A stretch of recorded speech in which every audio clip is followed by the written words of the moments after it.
Hello students, तो हम आ चुके हैं अपने वीडियो के सेकंड पार्ट पे। सेकंड पार्ट में हमें सीखना है ब्लड ग्रुपिंग कैसे करते हैं और ब्लड ग्रुपिंग का कंसेप्ट क्या है।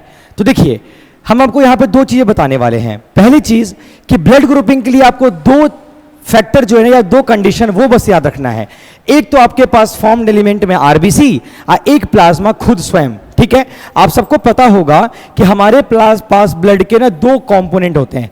कितने कंपोनेंट होते हैं बच्चा लोग बताओ? तो दो होते हैं। हाँ, एक तो हमारे पास है, देखो जब भी मैं ये बोलता हूं बच्चा लोग बताओ, तो तुम बोल दिया करो, अंदर बैठे बैठे फोन देख के भी बोल दिया करो आप पढ़ रहे हो तो। इससे क्या होगा कि देखो, अब भले मैं सुन नहीं पा रहा हूं, लेकिन होता है ना कि कहीं कनेक्शन फील होता है कि हाँ यार बच्चा बोल रहा होगा कहीं ना कहीं मुझे देख के ना, तो वो बड़ी अच्छा लगता है वो चीज़ ना। तो आप बोला करो और आपको भी लगेगा कि आप लाइव क्लास में बैठे हो, आप भी बोर नहीं होगे। ठीक है, तो बच्चा देखो, ब्लड में दो बातें होती हैं। एक तो बात है हमारा प्लाज्मा और दूसरा हमारे पास है फॉर्म्ड एलिमेंट। ठीक है, फॉर्म्ड एलिमेंट की अगर मैं बात करूं तो फॉर्म्ड एलिमेंट में फिर बाकी तीन चीजें होती हैं। जैसे हमारे पास एक आरबीसी होता है जिसको आप एरिथ्रोसाइट बोलते हो, एक डब्ल्यूबीसी होता है जिसको आप ल्यूकोसाइट बोलते हो, एक प्लेटलेट्स होता है जिसको आप थ्रोम्बोसाइट्स बोलते हो। ठीक है, अगर मैं इनकी क्वांटिटी की बात करूं, इनकी संख्या पे, तो ये 10 लाख में होते हैं, ये 1 लाख में होते हैं और ये कुछ हजारों में होते हैं। तो ये इनकी संख्या है। ठीक है, 1000, लाख और ये 10 लाख। अगर अरेंज करने को कोई बोले तो पहले सबसे ज्यादा आरबीसी होगा,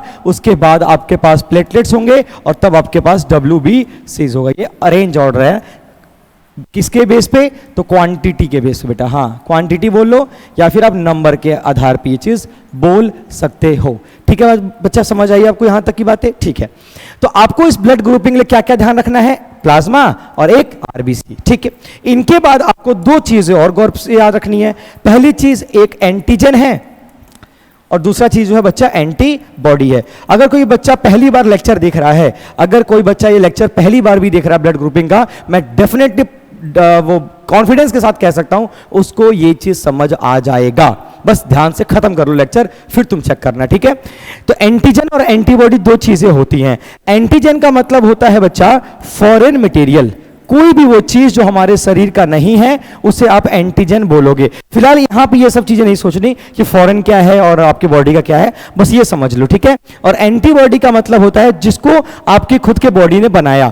जैसे मान लेते हैं कि आपके बॉडी में कोई वायरस का इन्फेक्शन लगा या फिर कोई बैक्टीरियल इन्फेक्शन लगा, तो ये कोई इन्फेक्शन जो लग रहा है बच्चा, ये तो आपके बॉडी का नहीं है भाई। बैक्टीरिया तो आपके बॉडी का चीज नहीं है या फिर वायरस आपके बॉडी का चीज नहीं है, तो आपके लिए क्या है? ये आपके लिए एंटीजन है। तो आपका बॉडी क्या करेगा? तो आपका बॉडी इनके खिलाफ एंटीबॉडी बनाएगा ताकि वो इस एंटीजन को क्या कर सके? मार के खत्म कर सके। तो जो आपका बॉडी बनाता है वो एंटीबॉडी होता है, जो बाहर से आता है वो एंटीजन होता है। फिलहाल ये यहाँ का कंसेप्ट नहीं है, मतलब एंटीजन एंटीबॉडी का वर्ड तो यहाँ यूज है, कंसेप्ट ये आगे आप डब्ल्यूबीसी जब पढ़ाऊंगा तो वहां का समझने वाला कंसेप्ट है। ठीक है, तो एक बात सोचो, तुम्हें पूरी कहानी में एक बात तो समझ में आ गई होगी कि एंटीजन का अगर वास्तविक अर्थ बताऊं मैं आपको, तो एंटीजन मतलब एंटीबॉडी को बनाने वाला।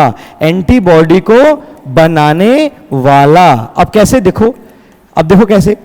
अगर किसी के शरीर में वो एंटीजन ही ना हो तो उसके खिलाफ एंटीबॉडी कैसे बनाओगे? अरे यार, आपसे कोई जब पंगा ही नहीं करेगा तो आप किससे लड़ाई करोगे?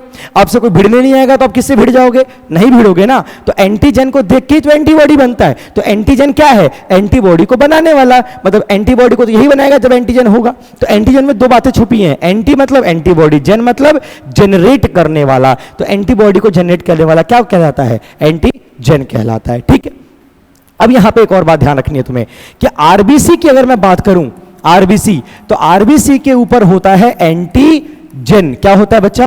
एंटीजन। और अगर मैं आपके प्लाज्मा की बात करूं तो प्लाज्मा के ऊपर क्या होता है? तो प्लाज्मा के अंदर उसका क्या बनेगा? उसके जस्ट अगेंस्ट में बनेगा और वो क्या बनेगा?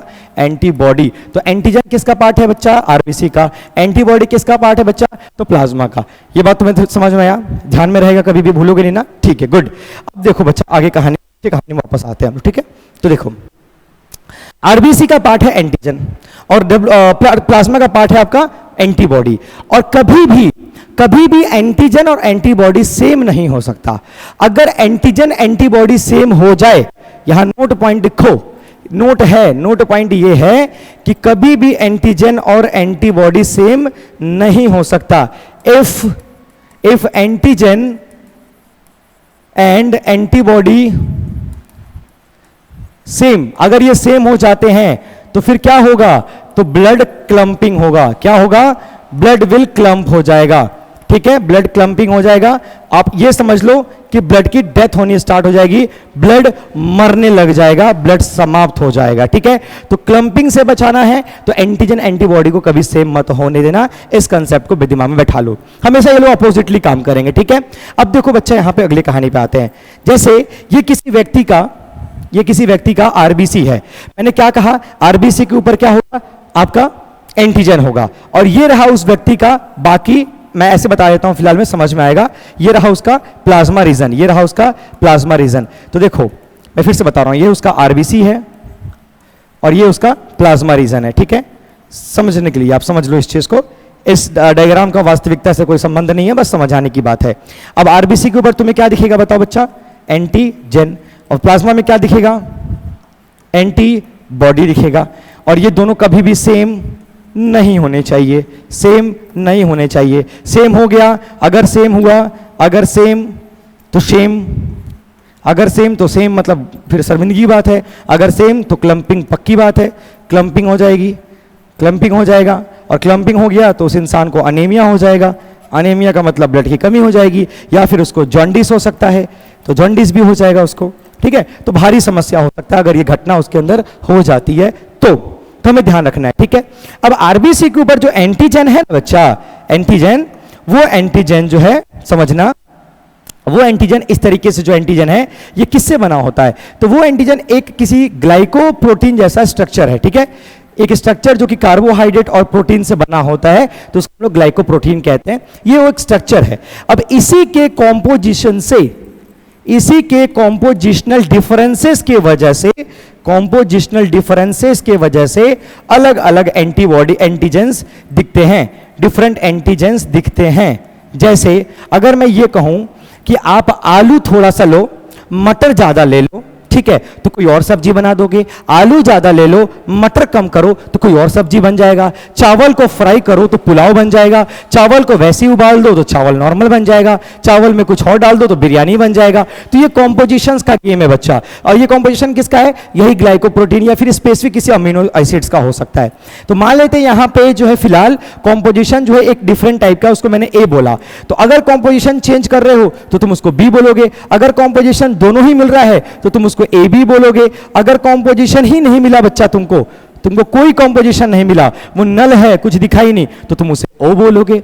बात समझ में है कि नहीं, मतलब वो ग्लाइकोप्रोटीन के अमाउंट के चलते, उसके कॉम्पोजिशन से, उसके मात्रा के कह दो, तो अगर वो मात्रा कुछ और डिजाइन का है तो किसी ने कह दिया हाँ ये मात्रा है ना तो ये ए है, तो अगर ये दूसरा मात्रा है तो ये बी है। अब ये दोनों मात्रा एक साथ दिख गया आरबीसी में तो ए बी है, और ये दोनों ही कॉम्पोजिशंस मात्राएं नहीं दिखी तो ये ओ है। ओ का मतलब बायोलॉजी में होता है जीरो, क्योंकि हम जीरो वर्ड नहीं बोलते तो हमने अल्फाबेटिकली उसको ओ बोल दिया, क्योंकि zero is just like oh, ठीक है। तो नील बोल सकते हो, नील NIL, या फिर जीरो, या फिर ओ, तो ओ ही सबसे परफेक्टली यूज होता है, जीरो और नील जनरली यूज नहीं करते हम लोग, ठीक है।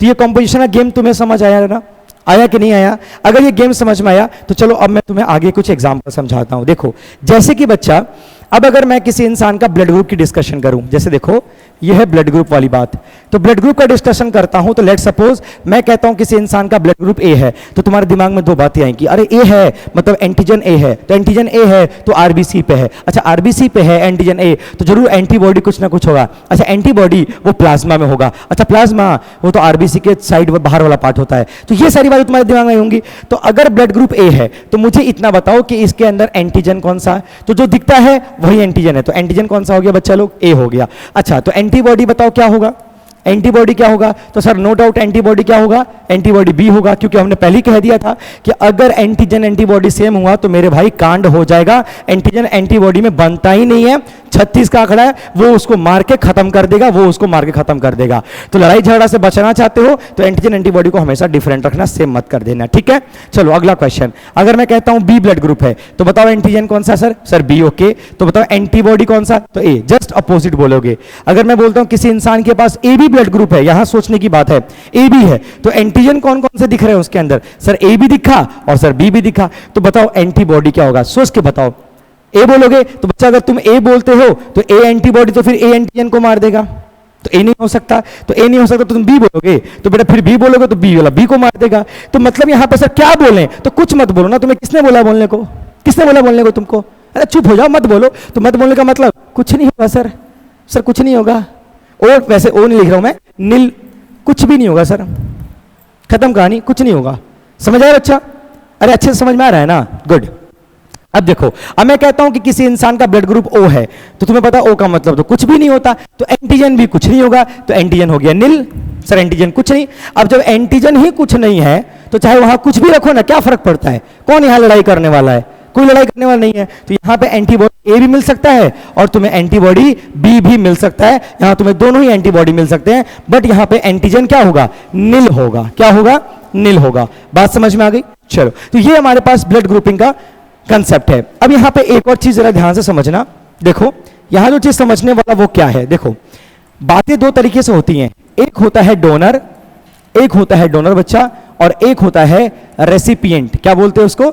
रेसिपिएंट। यस, एक होता है डोनर और एक होता है रेसिपिएंट। तो तुम डोनर को चेक करना है, ये होता है खून देने वाला, ब्लड देने वाला, ये ब्लड देने वाला व्यक्ति है, ठीक है, और ये ब्लड को रिसीव करने वाला है, तो ब्लड को लेने वाला है ना, ऐसा समझो, लेने वाला।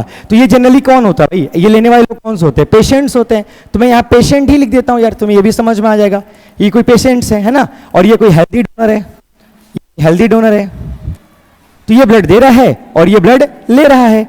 तो आपको ये डोनर वाले और रिसीवर वाले केस में क्या समझना है? जब भी ब्लड का कॉम्पेटिबिलिटी चेक करोगे तो तुम्हें बस एक ही चीज ध्यान रखना है कि एंटीजन और एंटीबॉडी सेम नहीं होने चाहिए। यस, फिर से रिपीट कर रहा हूं, एंटीजन और एंटीबॉडी सेम नहीं होने चाहिए। तो यहां अगर ध्यान से देखो, ये डोनर है, तो डोनर में अगर मैं बोलूं कि कोई डोनर ए ब्लड ग्रुप का है, ठीक है, अच्छा उसको छोड़ो, पहले आप रेसिपिएंट समझो। मान लेते हैं कि कोई रेसिपिएंट है, वो ए ब्लड ग्रुप का है, ठीक है, मतलब उसको ए ब्लड ग्रुप की आवश्यकता है, तो अगला व्यक्ति से वो रिक्वेस्ट करेगा ना, जो ए व्यक्ति वाला है कि भाई मुझे खून दे दो तुम, तो ये खुद ए ब्लड ग्रुप का है और दूसरे व्यक्ति से रिक्वेस्ट कर रहा है जो कि खुद भी ए ग्रुप का है। तो क्या ये इसको दे सकता है? अगर दे सकता है तो प्रूफ करके बताओ कैसे। देखो मैं बताता हूं, जब भी डोनर दिया हो तो तुम उसका क्या चेक कर लिया करो? तुम उसका हमेशा एंटीजन चेक किया करो। क्या चेक किया करो बच्चा? एंटीजन। तो लेट सपोज एक झुन्नू नाम का बच्चा आया, ठीक है, कौन आया? झुन्नू। अब झुन्नू का ब्लड ग्रुप था ए और झुन्नू है डोनर, ब्लड देने वाला। ये उसकी कोई दोस्त है, उसका नाम है झुन्नी, ठीक है, एग्जांपल दे रहा हूं मैं। अब झुन्नी का एक्सीडेंट हो गया और झुन्नी को ब्लड चाहिए और झुन्नू का भी ब्लड ग्रुप क्या है? तो वो है ए, ठीक है, केस समझ लो, झुन्नू ए और ये रही झुन्नी ए, ठीक। अब ये उसको दे सकता है कि नहीं, वो चेक करना है। तो मैंने क्या बोला, तुम डोनर का क्या चेक करो? एंटीजन। तो तुम रिसीवर का क्या चेक करोगे? बताओ। एंटीबॉडी चेक करोगे बच्चा। क्या चेक करोगे?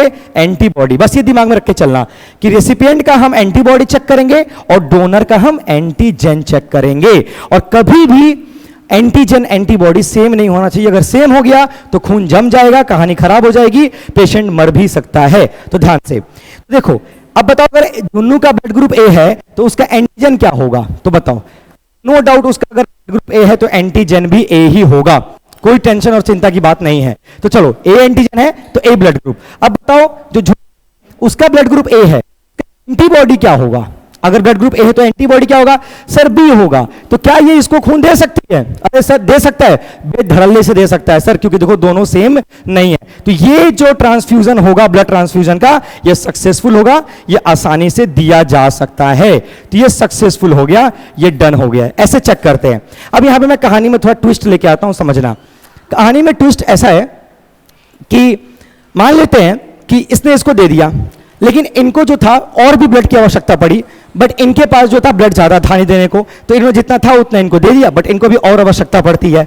अब ये किसी रैंडम अपने किसी यार दोस्त को कॉल करती हैं कि मुझे और ब्लड चाहिए, क्या तुम मुझे ब्लड दे सकते हो?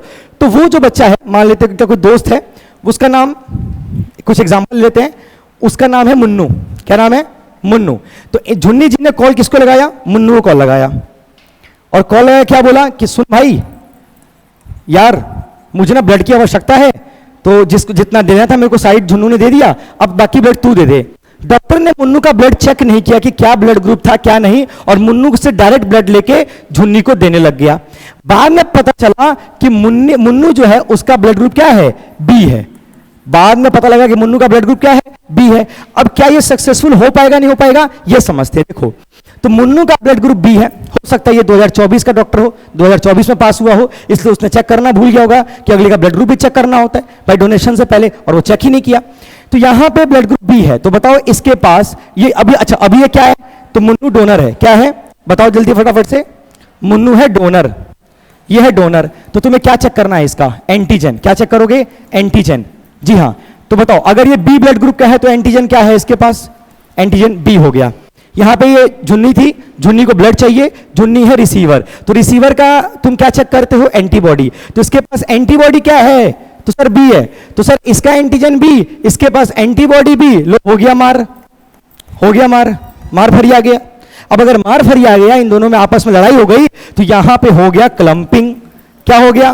क्लंपिंग। और इस क्लंपिंग के वजह से हो सकता है कि पेशेंट को जॉन्डिस हो जाए, पेशेंट को हो सकता है कि अनीमिया हो जाए, और पेशेंट की डेथ भी हो सकती है। जी हां, तो ये आपको मैंने एक एग्जांपल से ये समझाया कि कैसे ब्लड डोनेशन को हम क्रॉस चेक करते हैं और कैसे ब्लड डोनेशन सक्सेसफुल हो पाता है।